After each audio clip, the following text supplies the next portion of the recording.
With me is Ginger and Rich Davidson, the proprietors of this beautiful airstrip, Lee Bottom.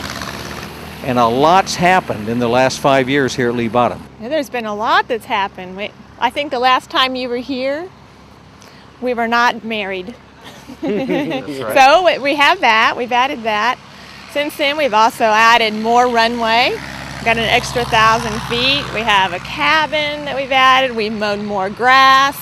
We have more airplanes and more people. Absolutely. Even. Yeah. Rich, you and Ginger operate this airport in memory of a wonderful friend of yours. Talk to us about that. Yeah, Fritz Hageman owned this before I did, and I knew Fritz because I helped him out around the airport. And we developed a very special relationship, kind of like he was my adopted grandfather. And I helped him out around the airport, took care of him, took him to the doctor, took him to the store, whatever he needed. And of course I was willing to swap stories with him in the middle of the night. So we always told great stories. And he was just a very special man. He was very funny and very outgoing, a real dry sense of humor. Anybody who ever met him remembers him to this day. Rich, don't you think he's smiling on us today? Yeah, in fact, numerous people today have actually said that very thing, yeah. Long-term plans at Lee Bottom. This airport, it's like stepping back in 1947 here, and that's the way you intend to keep it. What's the future? Well, the future, really, our plans for this airport is to save it. That's the number one priority. And you have to look at something and look honestly at what can you do to save it. And we're not in a big metropolitan area, so you have to have a draw. It's just like elephants in Kenya. They're poaching them until they made them a tourist attraction. So this is our white elephant, and that's very appropriate in more ways than one. So what we're doing is trying to turn it into, it's a destination.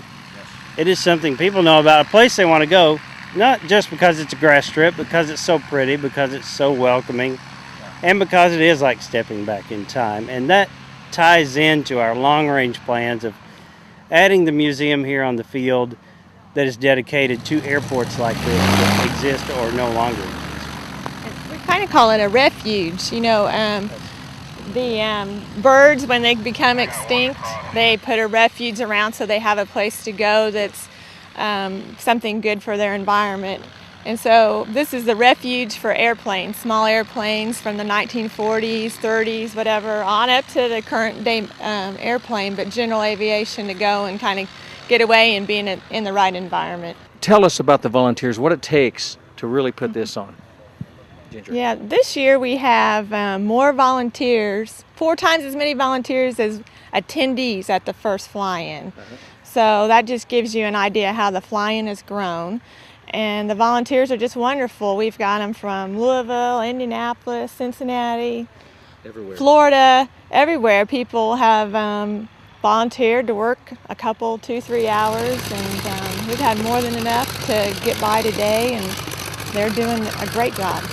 And they've helped us out a lot. In fact, 2 years ago, they pitched in and bought us a new tractor. Well, not brand new, but they pitched in enough to help us buy a new tractor, which is amazing because they love the place and they want to be able to come use it. So we try to have events that fit the airport. We have Simple Sundays where people come and have the milkshakes and sundaes, and it's a good old-fashioned event. And the fly-in's the same. But we're always looking for other sources of funding, which hopefully the museum might help out in the future. Ginger, tell us about the website. All this information's on the website? Okay. It is, yeah. LeeBottom.com. You can find information about the airport, about us, the fly-in, and just the monthly newsletter and the also. Monthly newsletter. Yes. You do a wonderful job. Yeah, we Ginger and I put that. Ginger does if it's electronic, Ginger does it. I'll write part of it, and she'll add part of it, and then we'll get together and decide what should go in there. And a lot of it we'll look at things that's going on and just comment on it. No one else is I don't think anybody else is brave enough to do it, and we're just crazy enough to do it. But the newsletter's wonderful. People call us all the time, talk to us here. Everybody mentions it. They really like it, and it's just kind of like the airport. It's a no-nonsense, every person's what's going on in aviation. Ginger, in the last 5 years, a lot has happened. A lot has happened. Did you ever think that you'd be here today doing this? No, I didn't. The event has just really grown over the past few years, which is wonderful. We've added to our Lee Bottom family, but I never expected it to be this big, to be honest. You know, the airplanes, the old tractors, and all the stuff you have here, it's great, but it's really about the people, isn't it? Yeah, absolutely. It really is amazing. It's like the airplane's the icebreaker. You know, people, that gives people a reason to talk to each other, and when they do, they have the same beliefs, the same ideas, they love the same things. They all know about wrenching on old airplanes, and it's about the people. They just love it. Thank you, Rich and Ginger. Rich and Ginger Davidson from Lee Bottom. You do an incredible job. This is a fly-in not to miss, just south of Hanover, Indiana.